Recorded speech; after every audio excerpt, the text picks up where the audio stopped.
Ay na pala nabukas ang aircon, ano, malamig.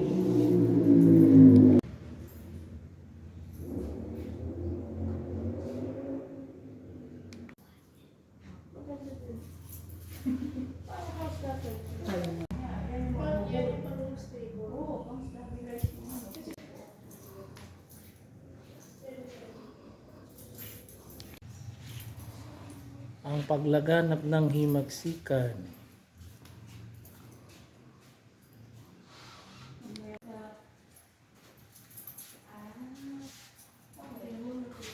Wala na. Oo, wala na. Last Ay! Wala, parang hindi pa yata pinalabas. Hindi pa anak. Sketch of the house here. Andres Bonifacio and his brother Procopio were right. Ito nga.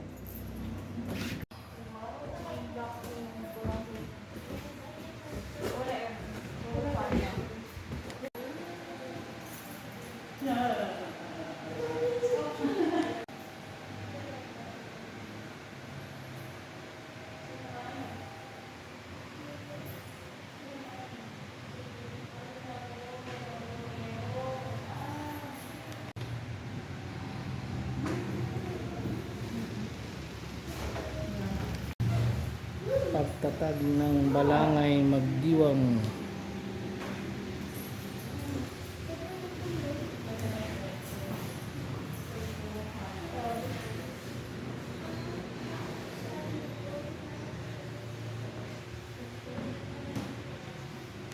Mga armas daw, rifle, tsaka sibat. Unang panahon nakagsisibat pa ang mga tao eh. Kung araw, kahit walang aircon, ang laki ng May nasisira ng ozone layer.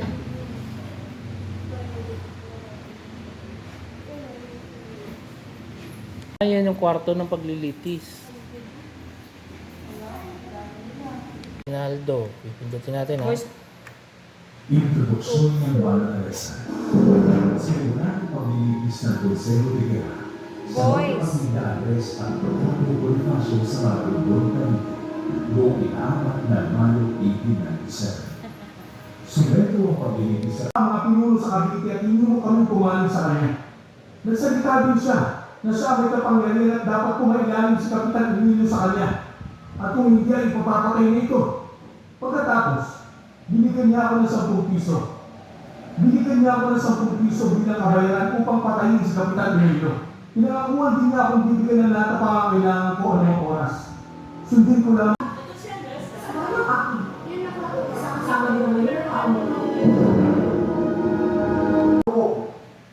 Ay napatunayan na nagkasala ng konspirasya at sedisyon. Si Andres sa sanang pagpaplano ng pagpapatalsik sa pamahalaan ng hinimagsik. Bagay nang magpinapakita ng mga testimonya ng mga testigo. Pamahalaan ni Aguinaldo na pinagsimulan ni Juan de Bonifacio. Ang maling Divino ay hanay sa mga salaysay niya Supremo Andres, Gregoria Orden de Jesus. Tuloy na tauhan lamang niya. Pagkatapos ang tulong sa tansa na lamang po ang masamang balak ni Ginoong Andres. Nagtipon din siya ng mga kawal at ang hikayat ng mga pinuno ng kawal ng pamahalaan na sumabi sa pera ay pinamigay sa ngalan ng magdiwa at mula sa tulong ng mga ministro de Hacienda at ministro de Guerra na sina Ginoong Diego Mojica at Ariston Villanueva, ipinagkaloob ito sa mga pinuno at kawal ng hukbong tumulong sa labanan sa Noveleta at Balabon. Sa harap ng maraming tao ay ibinigay ang halagang 2 kapatid na si Procopio. Dahil dito, hinahatulan ng West Instructor ng parusang kamatayan ng magkapatid na Andres at Procopio.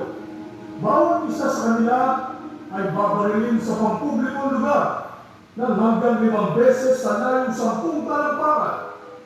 Depende sa laki at bigat ng kanilang kasalanan. Gayunman, isinusumite ko isa itong kasinungalingan at nasaksihan mismo ng koronel na walang nag-aabang ng mga tao. Dahil dito, nagligaw humingi ng tawad ang nasabing opisyal at sila na mapakita ng sigarito at kami ay hiwa-hiwalan ng maayos.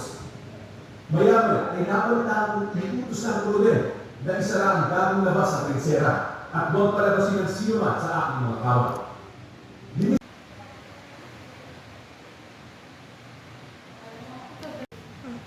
sige.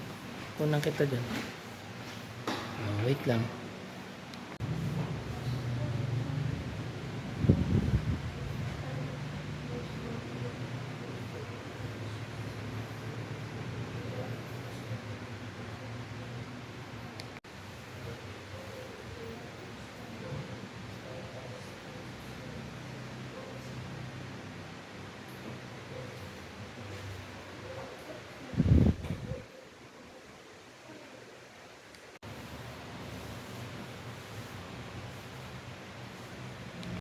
Oh. Umikot lang pala tayo. Eh. Sa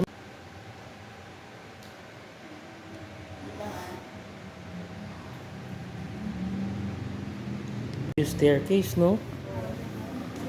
Saan yung nabasan daw? Doon ka. Saan ko yung nabasan? Dito rin. Doon din. Na, baba ka. The boy who loves history. Thank you po. Salamat. Oh, Oh, dito lang. Oh, ganda ng bahay. kasi yes. Oh. Ganda ng bahay. Pero hindi po ito. Sir, bawal sa...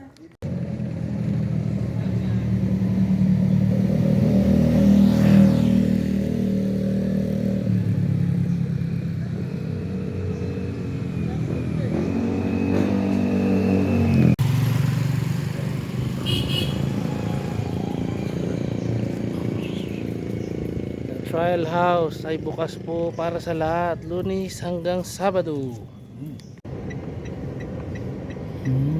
Anong simbahan ito?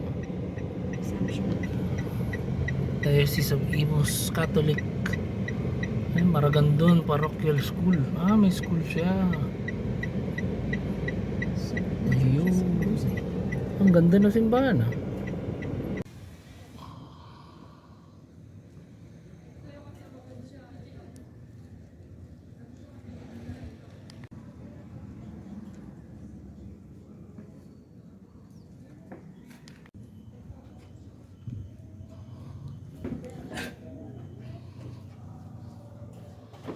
Oh.